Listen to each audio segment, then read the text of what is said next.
China, world का सबसे बड़ा मैन्युफैक्चरर। उम्मीद है कि जल्द ही यह दुनिया की लार्जेस्ट इकोनॉमी बन जाएगा। लेकिन इतनी बड़ी सक्सेस के लिए बड़े चैलेंजेस को फेस करना पड़ेगा। चाइना ऐसी कंट्री है जिसकी एनर्जी की भूख कभी नहीं मिटती और जिसका नजारा इंजीनियर और शंघाई की रहने वाली येवांडे एक्विनोला हर रोज खुद करती हैं। डाउनटाउन शंघाई में रहते हुए ये आसानी से देखा जा सकता है कि हर दिन कितनी एनर्जी कंज्यूम होती है। अकेले इस सिटी की पॉपुलेशन 24 मिलियन तक पहुंच गई है और इसी वजह से इस कंट्री को और एनर्जी की जरूरत है। चाइना के ट्रेडिशनल पावर स्टेशंस जितना कोयला कंज्यूम करते हैं उतना बाकी की दुनिया मिलाकर करती है, लेकिन फॉसिल फ्यूल्स कभी न कभी खत्म हो जाएंगे। इसलिए चाइना के इंजीनियर्स के सामने इम्पॉसिबल दिखने वाली एक प्रॉब्लम है। चाइना की लाइट्स और उनके सपनों को कैसे रोशन रखा जाए।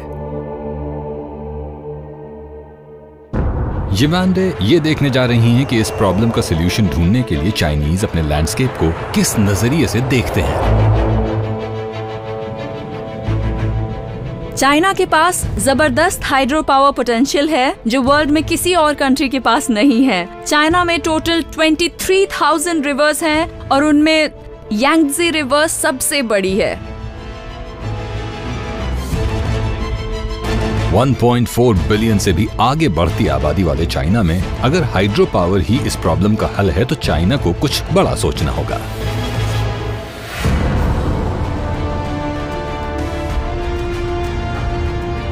यांगजी पर बना 3 गॉर्जियस डैम इतना बड़ा इंजीनियरिंग प्रोजेक्ट है जितना वर्ल्ड में पहले कभी नहीं देखा गया। ये सच में इनक्रेडिबल है। ये 2 किलोमीटर से ज्यादा लंबा है जो 1000 स्क्वायर किलोमीटर से ज्यादा बड़े रिजर्वॉयर को थामे हुए है और ये वर्ल्ड में हाइड्रो इलेक्ट्रिक पावर का सबसे बड़ा प्रोड्यूसर है।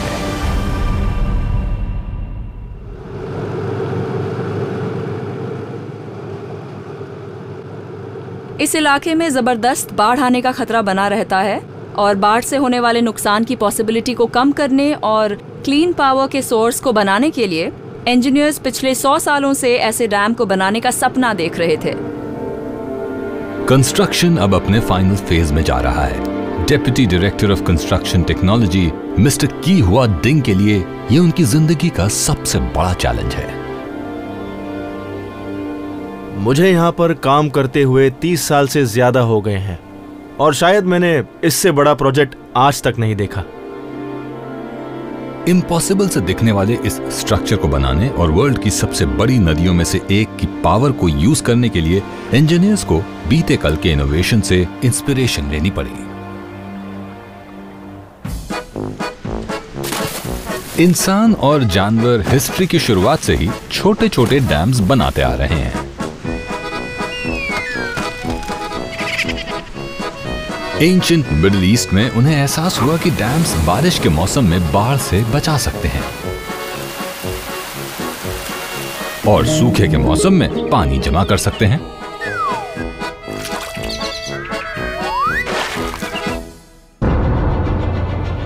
लेकिन चाइना के 3 गॉर्जियस डैम के आगे अब तक बने सारे डैम्स छोटे नजर आएंगे। 3 गॉर्जियस डैम वर्ल्ड का सबसे बड़ा डैम है। इसमें 28 मिलियन क्यूबिक मीटर से ज्यादा कंक्रीट लगा है।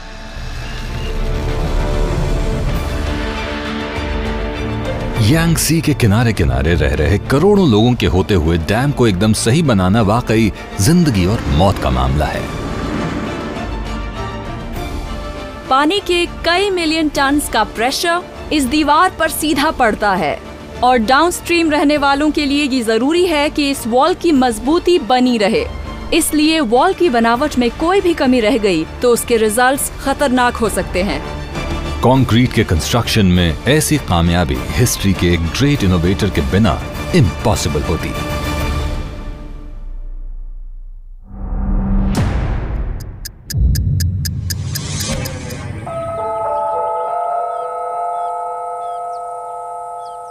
अर्ली 20th सेंचुरी में सूखे की मार झेल रहे अमेरिकन साउथ वेस्ट को पानी और पावर दोनों की बहुत जरूरत थी।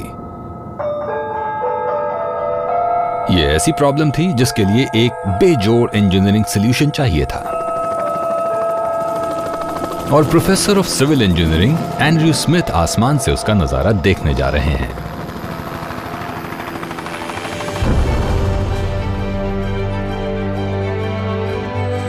वाव, ये हूवर डैम है।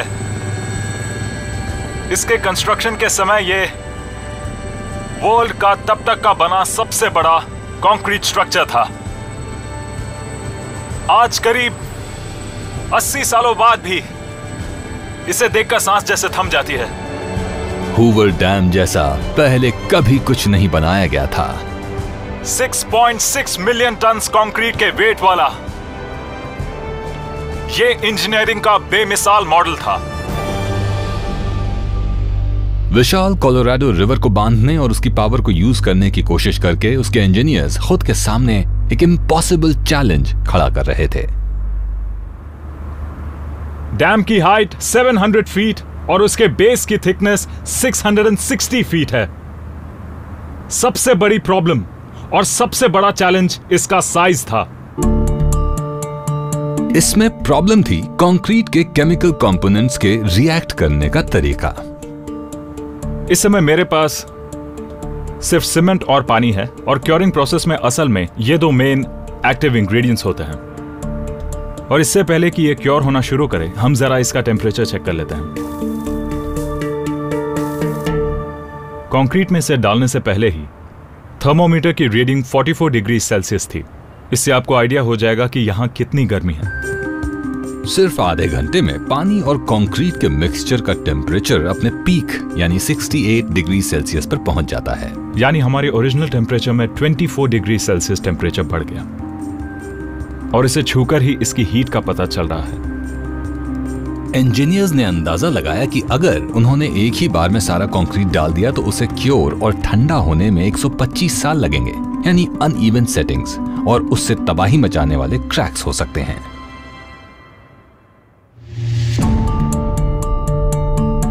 अब इस प्रॉब्लम को सॉल्व करने की सारी रिस्पॉन्सिबिलिटी प्रोजेक्ट के जनरल सुपरवाइजर फ्रैंक क्रो पर आ गई और उन्होंने जो सोल्यूशन निकाला वो आज भी पुराने इंजीनियर्स की इंस्पेक्शन टनल्स में नजर आता है, जो पूरे डैम में बहुत अंदर तक जा रहा है।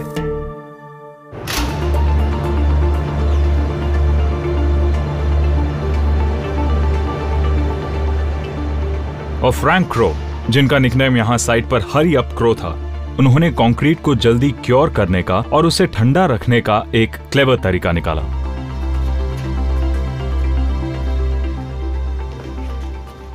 उनका सॉल्यूशन था कि बहुत ठंडा पानी यहां 1 इंच के पाइप से पास किया जाए। और कमाल की बात यह है कि उन पाइप्स के एविडेंस हम आज भी यहां देख सकते हैं। 1931 में हजारों वर्कर्स ने बहुत बड़े बड़े ब्लॉक्स की सीरीज से डैम बनाने का काम शुरू किया और साथ ही कंक्रीट को बर्फीले ठंडे पानी से ठंडा भी करते रहे, जिसे एक स्पेशली बने रेफ्रिजरेशन प्लांट ने प्रोड्यूस किया था। और यह तरीका सक्सेसफुल हो गया और डैम बनाने का काम 1935 में पूरा हो गया, तय वक्त से 2 साल पहले। और इस रिकॉर्ड ब्रेकिंग डैम ने अपने पीछे एक रिकॉर्ड ब्रेकिंग लेक भी बना दी। ये लेक मीड है। जब ये डैम बनकर तैयार हुआ तो ये वर्ल्ड की सबसे बड़ी मैनमेड लेक बन गई। कहते हैं कि पूरा भरा हुआ डैम स्टेट ऑफ कनेक्टिकट को 10 फीट पानी से ढक सकता है। एक इंजीनियर के लिए यह वाकई देखने लायक साइट है।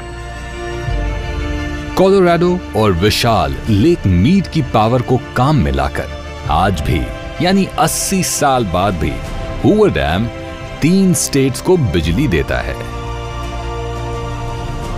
और वर्ल्ड के कुछ ग्रेट मेट्रोपोलिसेस को रोशन करता है।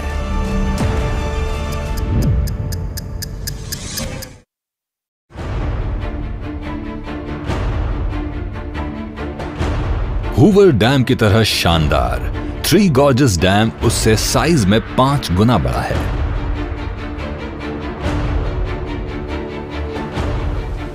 इस डैम की हाइट है 181 मीटर्स और इस डैम की टोटल लेंथ है 2309 मीटर्स। इसके डिजाइन को लगभग 28 मिलियन क्यूबिक मीटर्स कंक्रीट की जरूरत थी। 1998 में कंक्रीट डालने का काम शुरू हुआ। सेटिंग प्रोसेस को तेज करने और क्रैकिंग के रिस्क को कम करने के लिए इंजीनियर्स ने हूवर डैम पर अपनाई गई टेक्निक्स को एक नए लेवल पर पहुंचा दिया। यहां इंग्रेडिएंट्स को मिक्स करने से पहले ही एयर कूल कर लिया गया। हाई स्पीड कन्वेयर्स कंक्रीट को मिक्सिंग जोन से साइट तक सिर्फ 15 मिनट में ले जाते थे और वर्कर्स की भारी तादाद को एवरेज 20,000 क्यूबिक मीटर्स कंक्रीट हर दिन डालने के लिए इस्तेमाल किया गया। कंस्ट्रक्शन के पीक पीरियड में 30,000 से भी ज्यादा लोगों ने इसमें हिस्सा लिया था। वाटर कूलिंग के साथ साथ मिस्ट को भी वर्किंग एरिया के ऊपर स्प्रे किया गया ताकि गर्मी के असर को कम किया जा सके। इतने सारे कंक्रीट को डालने में कुल 8 साल लगे। 2006 में यह डैम बनकर पूरा हुआ और ये हमारे इस प्रोजेक्ट का बहुत बड़ा माइलस्टोन था और उस समय वाकई में मैं बहुत ज्यादा एक्साइटेड था।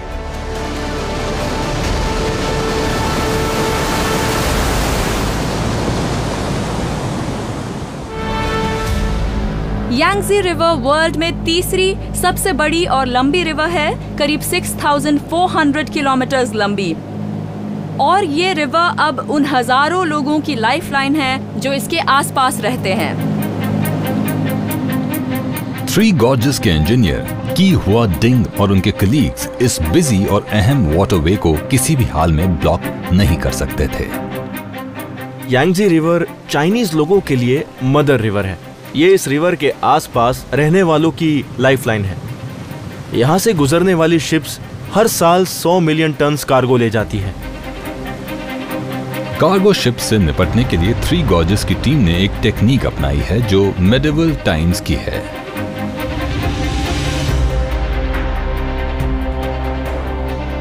यहाँ ये थ्री गॉर्जेस का शिप लॉक है और वर्ल्ड में इससे बड़ा कोई शिप लॉक नहीं है। ये लॉक 1.5 किलोमीटर से ज्यादा लंबा है और नदी के ट्रैफिक को 5 बड़े बड़े स्टेप्स के जरिए 113 मीटर्स ऊपर उठाता और नीचे करता है। इस शिप लॉक पर बहुत ट्रैफिक रहता है। यहाँ पर ऑलमोस्ट 24 घंटे काम होता है और हमें बहुत कम टाइम मिलता है इसके मेंटेनेंस के लिए। लेकिन इंजीनियरिंग के इस शानदार नमूने का एक ऐसा पहलू है जो यांगजी पर सभी शिप्स को सूट नहीं करता। इस शिप लॉक को पार करने में 3 घंटे 40 मिनट या कभी कभी 4 घंटे भी लग जाते हैं। लॉक्स को पार करने में लगभग 4 घंटे लगने से नदी के कई पैसेंजर शिप्स की रफ्तार बहुत धीमी हो जाती है। इसलिए मिस्टर डिंग और उनके साथी इंजीनियर्स के सामने एक और बहुत बड़ी प्रॉब्लम खड़ी हो गई। वो शिप्स को डैम से 8 गुना ज्यादा जल्दी कैसे पार करा सकते थे।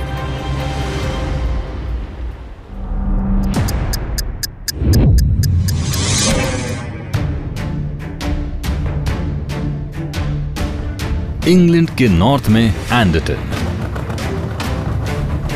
1870 में डिजाइनर एडविन क्लार्क को एक ट्रिकी प्रॉब्लम को सॉल्व करने की रिस्पॉन्सिबिलिटी दी गई। ऐसी प्रॉब्लम जिससे थ्री गॉर्जेस के इंजीनियर्स जरूर फेमिलियर होते। उनसे कहा गया कि वो बिजी ट्रेंट और मर्से कनाल को पास वाली नदी वीवर से लिंक करने का तरीका ढूंढे। ये काम उन बार्जेस के सफर को स्पीड अप करने के लिए जरूरी था जो सॉल्ट के कीमती कमर्शियल कार्गोज ले जाते थे। लेट 80s में क्लार्क के लिए ये बहुत ही बड़ा चैलेंज था क्योंकि कनाल और रिवर के बीच की हाइट जो थी वो लगभग 50 फीट थी। सॉल्ट को कनाल से रिवर में ट्रांसफर करने में बहुत टाइम लगता था और बहुत मेहनत भी, और इसीलिए क्लार्क को एक इंजीनियर सोल्यूशन निकालना पड़ा।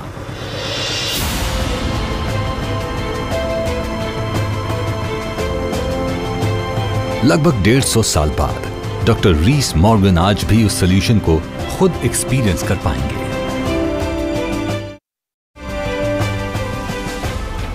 आयरन स्पाइडर कही जाने वाली ये एंडरटन वर्ल्ड में सबसे पुरानी ऑपरेटिंग बोट लिफ्ट है एंड इट्स एक्स्ट्रॉर्डिनरी। ये विक्टोरियन इंजीनियरिंग का 3 स्टोरी हाई कमाल एग्जाम्पल है। इसकी बात ही कुछ और है। क्लार्क के शानदार कंस्ट्रक्शन ने बार्जेस और उस पानी को उठा दिया जिसमें वो तैरते थे और उन्हें 2 लेवल्स के बीच 15 मीटर तक एक स्मूथ एक्शन में ट्रांसफर कर दिया। ऐसा करने के लिए उन्होंने उस समय की अल्ट्रा मॉडर्न टेक्नोलॉजी इस्तेमाल की, यानी हाइड्रोलिक्स।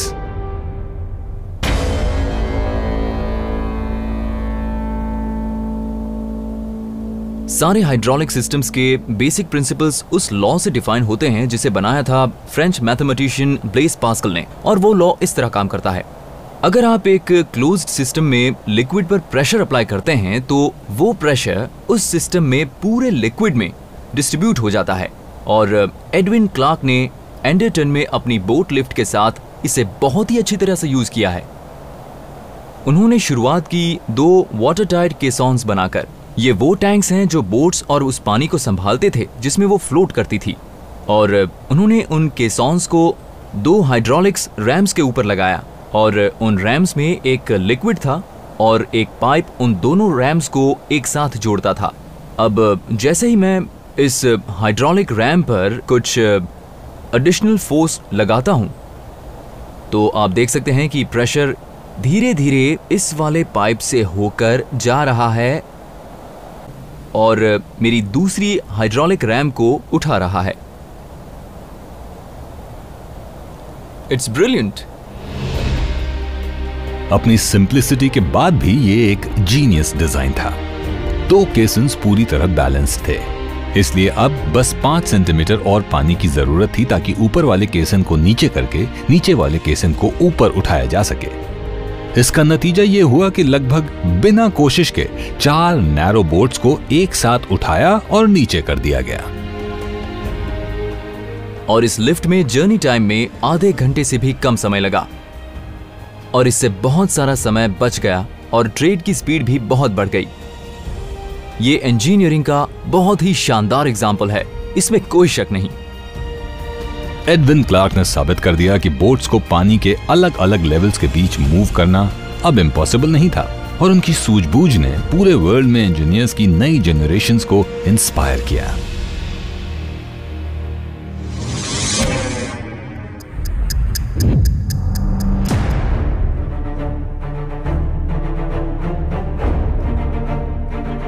थ्री गॉर्जेस पर world record breaking ship locks के साथ साथ इसके इंजीनियर्स अब शिप लिफ्ट बनाने में लगे हुए हैं, वो भी बहुत बड़े पैमाने पर। और ये वांडे को उस पर जाने का शानदार मौका मिला है, जबकि वो अब भी बन रही है। ये बहुत ही अजीब सेंसेशन है, मुझे तो कुछ समझ नहीं आ रहा। इस वक्त मुझे ऐसा लग रहा है कि मैं एक बहुत बड़े स्विमिंग पूल में हूँ और मुझे ऊपर पुल किया जा रहा है, या फिर शायद एक बड़े टॉयलेट वाली लिफ्ट में हूँ और ऊपर की ओर जा रही हूँ। ये इंजीनियरिंग का कमाल है जो पहले कभी नहीं देखा गया है, और ये सच में बहुत अमेजिंग है। 3000 टन पैसेंजर लाइनर को उठाने लायक इस वर्टिकल शिप लिफ्ट में रीइंफोर्स्ड कंक्रीट टावर्स लगे हैं जो बहुत बड़े स्टील के पूल को सपोर्ट करते हैं। हाइड्रोलिक्स के बजाय ये लिफ्ट बहुत बड़े बड़े काउंटर वेट्स और पुलीज का इस्तेमाल करके 132 मीटर लंबे पूल और उसमें तैर रहे शिप को उठाएगी एकदम सीधे 113 मीटर ऊपर। मेरे ख्याल से ये वर्ल्ड की बेस्ट शिप लिफ्ट है और इसका काउंटर वेट करीब 16,000 टन वेट उठा लेता है।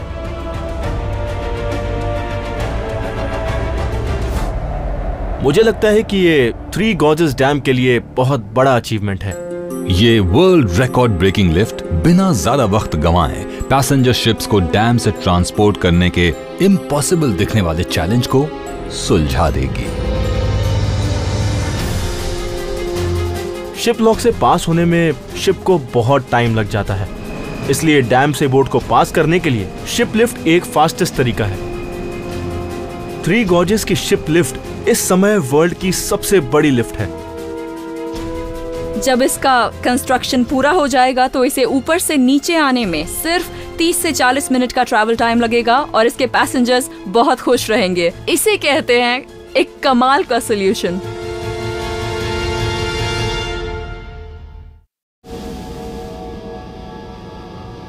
लगभग हर 10 साल में यहाँ यांगजी रिवर में फ्लड आता है। यहाँ तक कि पिछले 200 सालों में इसमें करीब 200 बहुत जबरदस्त कैटास्ट्रॉफिक फ्लड्स आ चुके हैं और अनफॉर्चुनेटली इनमें 3 लाख से भी ज्यादा लोग जाने गंवा चुके हैं। डैम्स भारी बारिश के इफेक्ट्स तो कंट्रोल करने में हेल्प कर सकते हैं, पर जब बाढ़ का पानी हद से ज्यादा बढ़ जाता है तो ये डैम्स तबाह भी हो सकते हैं, जिसके नतीजे बहुत बुरे होते हैं। ऐसी ही एक प्रॉब्लम है टोस कावर, जिसमें पानी डैम के ऊपर गिरता है और इसकी फाउंडेशंस को हिला देता है। चलिए एक फ्लड सिचुएशन इमेजिन करते हैं जहां बहुत सारा पानी इस डैम के ऊपर से बह रहा है और अब ये सारा पानी इस तरह डैम की फाउंडेशंस पर ही गिरेगा। जैसा कि साफ दिख रहा है, डैम के बॉटम को नुकसान पहुंचना शुरू हो गया है और ये गिरने लगा है और ये गिर पड़ा। ये सोचकर भी दिल दहल जाता है कि अगर ये विशाल थ्री गॉर्जेस डैम गिरा तो क्या होगा। इस खतरे को कम करने के लिए डिजाइनर्स ने हिस्ट्री के सबसे महान इनोवेशंस में से एक से सीख ली।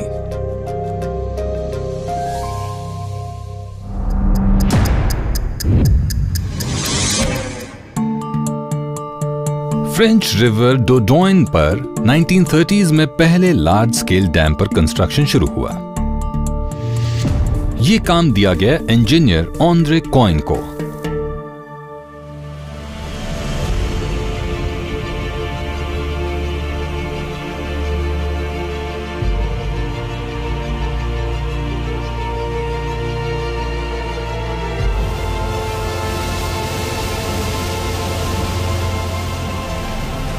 ये बहुत ही अमेजिंग है, पर साथ ही बहुत डरावना एक्सपीरियंस है।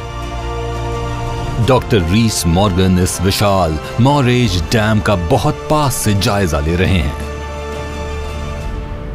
मैं यहाँ इस ह्यूज डैम के सामने खड़ा हूँ और इस ओवरफ्लो चैनल के बिल्कुल बगल में हूँ, पर थैंक गॉड कि ये गेट्स आज खुले नहीं हैं, क्योंकि अगर रेजर्वॉयर बहुत ऊंचा होता और पानी ओवरफ्लो हो जाता तो गेट्स खुल जाते और यहीं कुछ 700 क्यूबिक मीटर्स पर सेकंड की स्पीड से पानी इस स्पिलवे से तेजी से बाहर निकल जाता और मैं उस पानी में एक छोटे से तिनके की तरह बह जाता।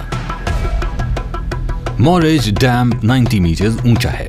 जब पानी इतनी ऊंचाई से डैम के बेस पर गिरता है तो अपनी ताकत से इसकी फाउंडेशंस को तबाह कर सकता है। पर कॉइन के पास इसका जवाब है। इसका सॉल्यूशन खुद गॉर्ज में ही छुपा हुआ है। इसे स्की जंप स्पिलवे कहते हैं, क्योंकि स्की जंप की तरह इसके बॉटम पर भी एक लिप होता है। ये स्की जंप पानी को सीधे डैम के बेस पर नहीं गिरने देता, क्योंकि उसका तेज बहाव इसकी फाउंडेशंस को काफी डैमेज कर सकता है। पानी को सीधा डैम के बेस पर ना गिरने देकर ये स्पिलवे उसे हवा में उछाल देता है, जिससे ये पानी हवा में मिक्स होकर ड्रॉपलेट्स में बदल जाता है और उसकी एनर्जी बिखर जाती है। मॉरेज डैम ऊपर के रिजर्वॉयर में 47 मिलियन क्यूबिक मीटर्स पानी को रोके हुए है और इसके director of engineering projects coin के डिजाइन की इंपॉर्टेंस को समझते हैं।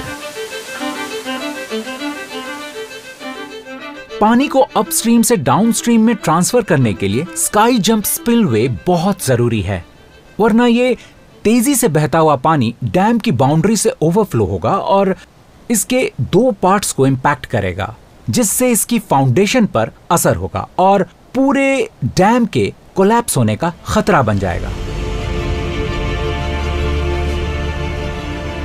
डैम इंजीनियरिंग में ऑन्द्रे कॉइन का इनोवेशन एक बहुत बड़ा माइलस्टोन था। उनकी इंटेलिजेंस और आगे की सोच ने डैम इंजीनियर्स के लिए ढेरों रास्ते खोल दिए थे। कॉइन ने डैम बनाने का तरीका हमेशा के लिए बदल दिया।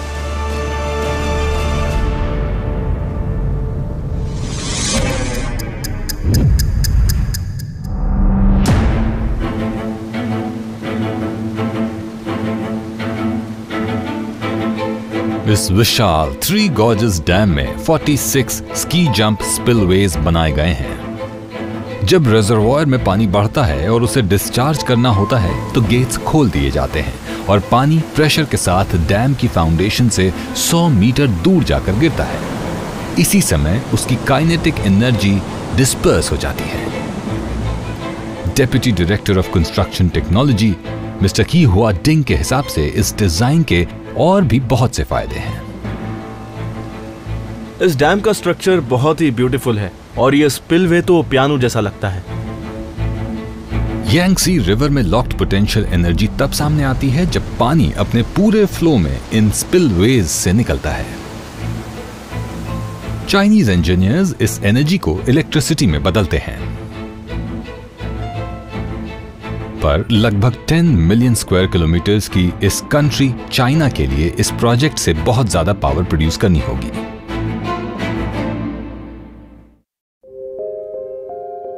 वाटर पावर चाइना के बहुत काम आ सकती है क्योंकि ये एनर्जी एकदम क्लीन है। यांगजी रिवर बहुत बड़ी है जिससे आज तक तबाही ही होती आई है, पर अब हम उस पावर एनर्जी को इंजीनियरिंग से यूजफुल एनर्जी में बदल सकते हैं। पर इंजीनियर्स इस थ्री गॉर्जस प्रोजेक्ट को वर्ल्ड का सबसे productive hydro electric power station कैसे बना सकते हैं?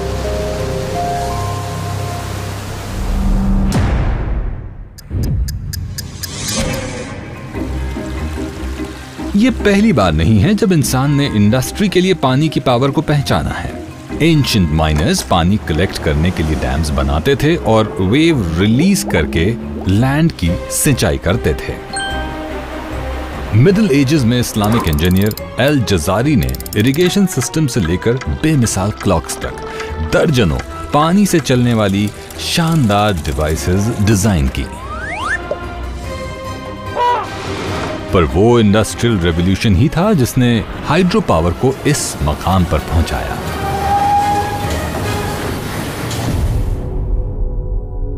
(1834) में ब्रिटेन में जन्मे engineer James B Francis Massachusetts के the busy textile town Lowell आए।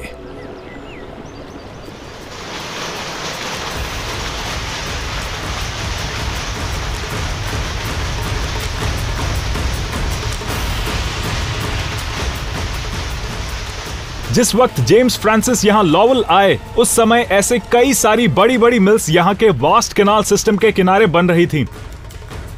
ये मिल कॉम्प्लेक्स हर दिन करीब 250 किलोमीटर क्लॉथ प्रोड्यूस करता था, पर इनके लिए पावर खत्म होने लगी।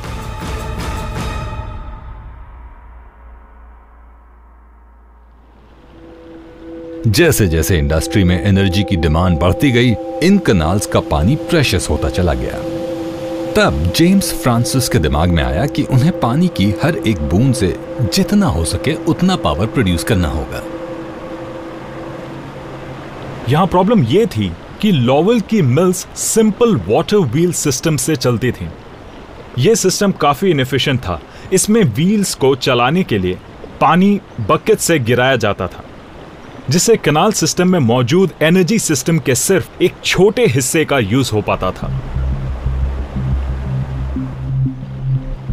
इसके बाद फ्रांसिस ने जो डिजाइन बनाया उसने दुनिया ही बदल दी।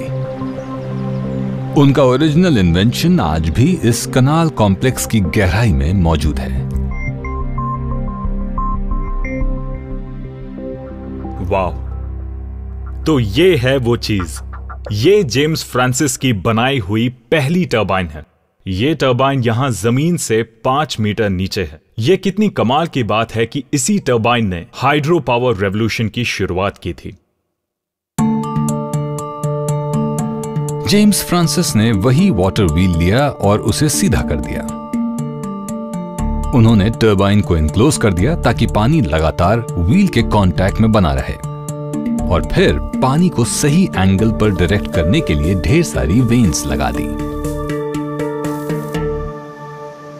तो ये है एक डीकंस्ट्रक्टेड फ्रांसिस टरबाइन। ये यहां लॉवेल में इंस्टॉल की गई लास्ट टरबाइन्स में से एक है। इससे हम समझ सकते हैं कि ये कैसे काम करती है। आप इमेजिन कर सकते हैं कि ये वेन्स पानी को कैसे डायरेक्ट करती होंगी, जो फिर इन रनर ब्लेड्स पर गिरता होगा, और फिर आप देखिए क्या होता है। जब पानी इन ब्लेड से टकराता है तो नीचे गिरता है और यहां से होता हुआ इस जगह से निकल आता है।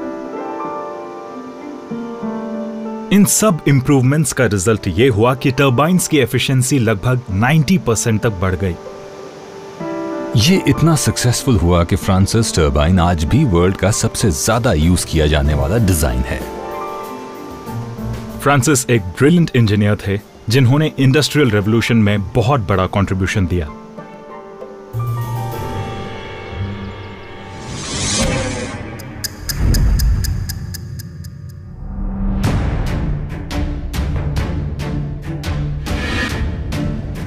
थ्री गॉर्जेस डैम आज तक का सबसे बड़ा हाइड्रो इलेक्ट्रिक प्रोजेक्ट है, इसलिए इसमें वर्ल्ड की सबसे बड़ी फ्रांसिस टर्बाइन का यूज करना बनता है। ये उन 2 टर्बाइन बिल्डिंग्स में से एक है और जरा इसका शोर तो सुनिए। ये उसी पानी की आवाज है जो 125 किलोमीटर पर आवर की स्पीड से बहते हुए अब तक की सबसे बड़ी 32 फ्रांसिस टर्बाइन्स को चला रहा है।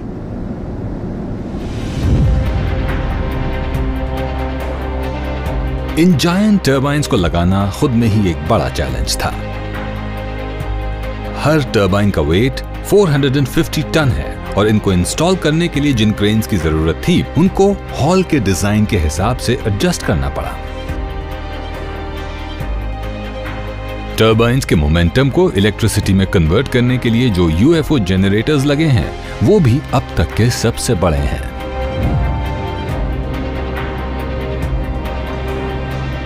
ये 450 टन की टर्बाइन्स लगभग उतनी ही इलेक्ट्रिसिटी जनरेट कर सकती हैं जितनी electricity 25 million ton crude oil, 50 million ton coal से जनरेट होती है।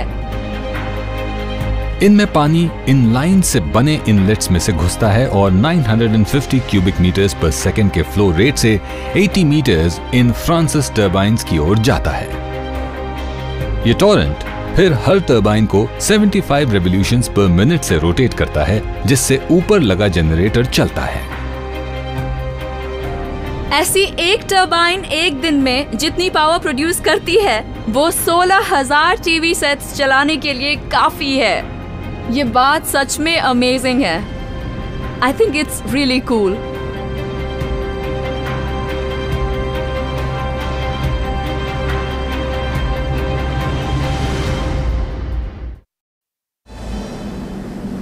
ये डैम शंघाई और ईस्टर्न रीजन की बाकी इंपॉर्टेंट इंडस्ट्रीज से हजारों किलोमीटर्स दूर है।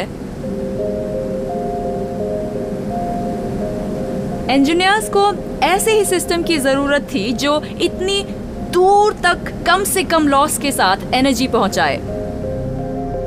और वो ऐसा हिस्ट्री के एक सबसे एक्स्ट्रॉर्डिनरी इंजीनियरिंग ड्रीमर की मदद के बिना कभी नहीं कर पाते।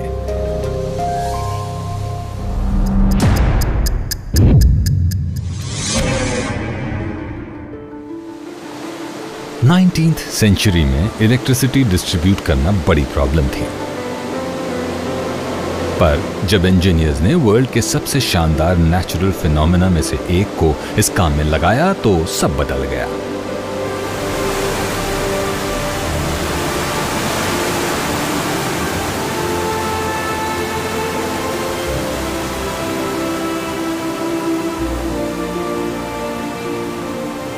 यहां नायग्रा फॉल्स से 150,000 गैलन्स पानी हर सेकंड नीचे गिरता है।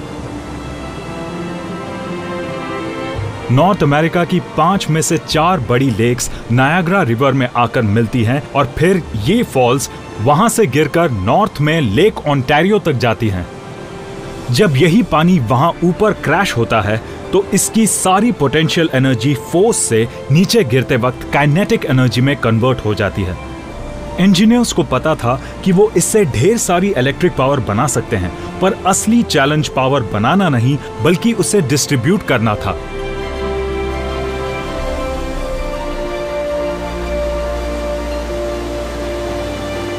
अगर कोई जानकार सही जगह देखे तो 1 सेंचुरी बाद भी वो पता लगा सकता है कि इस चैलेंज का सामना कैसे किया गया। Wow, this is awesome. हम यहां लगभग 170 फुट का ड्रॉप देख सकते हैं ये बिल्कुल नायग्रा फॉल्स के ड्रॉप जैसा ही है, भले ही हम उससे 1.5 किलोमीटर दूर हैं। यहाँ से बहता हुआ पानी कितना इंक्रेडिबल लग रहा है। इंजीनियर एंड्रयू स्मिथ ने एडम्स पावर प्लांट का चप्पा चप्पा छान मारा है। यहाँ बनी टनल्स पानी को नायग्रा रिवर से इस ह्यूज ड्रॉप तक लेकर आती हैं, जो टर्बाइन से इलेक्ट्रिसिटी जनरेट करती है। अब इस प्लांट में बस एक ही बिल्डिंग बची है। ग्रेट। दिखने में ये भले ही पुराना वेयरहाउस लगे, पर ये बहुत बहुत स्पेशल प्लेस है। ये एडम्स पावर प्लांट का ट्रांसफार्मर हाउस है। यही वो बिल्डिंग है जहां इतिहास रचा गया। इसे बनाने के पीछे दिमाग था जीनियस इंजीनियर निकोला टेस्ला का। ऑस्ट्रिया में जन्मे टेस्ला को पहले सन की साइंटिस्ट कहा जाता था, पर वो एक इनोवेटर और इन्वेंटर थे जिन्होंने सैकड़ों बेमिसाल आइडियाज को पेटेंट करा लिया था। और यहां 1895 में टेस्ला के ही डिजाइन्स में से एक ट्रांसफार्मर का सबसे एफिशिएंट फॉर्म वर्ल्ड के इस पहले लार्ज स्केल जनरेटिंग प्लांट का हिस्सा बना। यहां पर आप बड़े बड़े एसी ट्रांसफार्मर्स की 2 रोज देख सकते हैं। ये बगल के पावर प्लांट से आ रहे वोल्टेज को स्टेप अप करके उसे डायरेक्टली इस बिल्डिंग से 40 किलोमीटर दूर बसे बफेलो तक पहुंचाते थे। टेस्ला के बनाए ट्रांसफार्मर्स में जादू था जो इस पावर प्लांट को चलाने का काम कर पाए। ट्रांसफार्मर का फायदा दिखाने के लिए हमने यहां ये सिंपल रेस ट्रैक सेटअप किया है। स्टार्टिंग में मैं दोनों ट्रैक्स को एक जैसा ही वोल्टेज दूंगा, 6.8 वोल्ट से थोड़ा ज्यादा। अब देखते हैं जब दोनों के वोल्टेज सेम है तो क्या होता है। हमने यही तो एक्सपेक्ट किया था। दोनों ने एक साथ फिनिश लाइन क्रॉस की। अब हम ये एक्सपेरिमेंट दोबारा करते हैं, पर अब एक ट्रैक का वोल्टेज ट्रांसफार्मर से बढ़ा देंगे। So now let's race.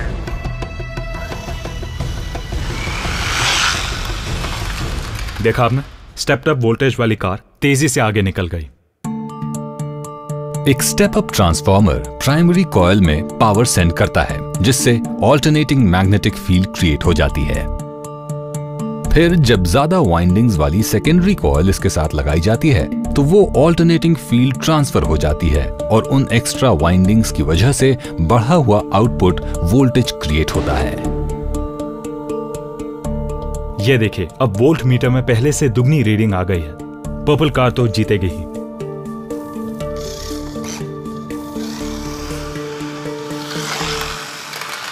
Perfect.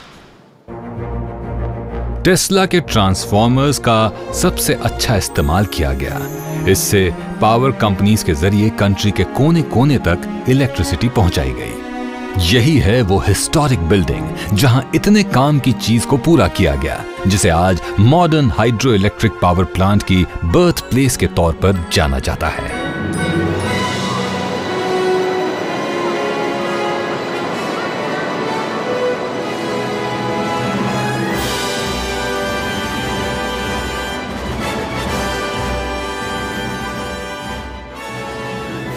आज इलेक्ट्रिकल पावर के मामले में नायग्रा फॉल्स वर्ल्ड के सबसे बड़े सोर्सेज में से एक है, जो 2.5 मिलियन किलोवाट इलेक्ट्रिसिटी प्रोवाइड करता है।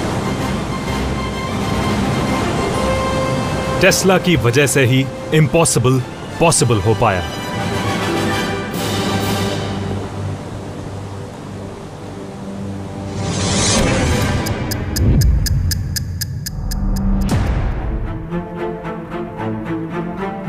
थ्री गॉर्जियस पावर स्टेशन पर इंजीनियर्स निकोला टेस्ला के उन्हीं अनोखे आइडियाज को लेकर उन्हें बड़े स्केल पर यूज कर रहे हैं।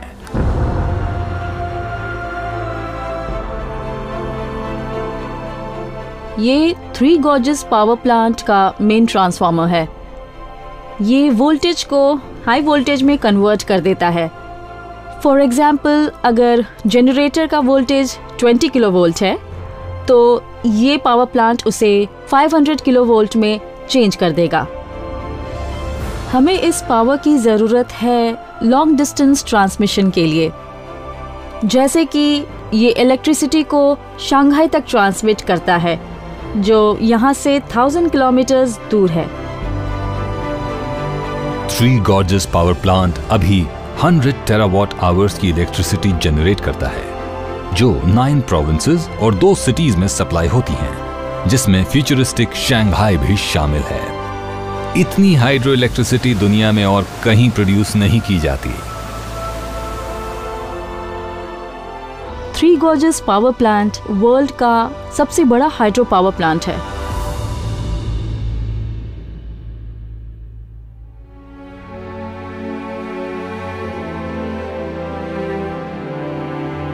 जब जायंट शिपलिफ्ट 2016 में पूरी तरह ऑपरेशनल हुई,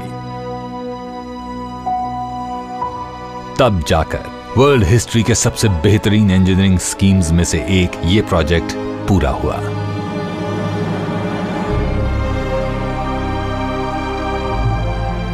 द थ्री गॉर्जेस डैम अब तक के सबसे एम्बिशियस प्रोजेक्ट्स में से एक है, जिसे बनाने में हजारों वर्कर्स को 17 साल लग गए, जिसमें बिलियंस ऑफ डॉलर्स खर्च हुए, पर फाइनली ये बना एक इंजीनियरिंग मार्वल।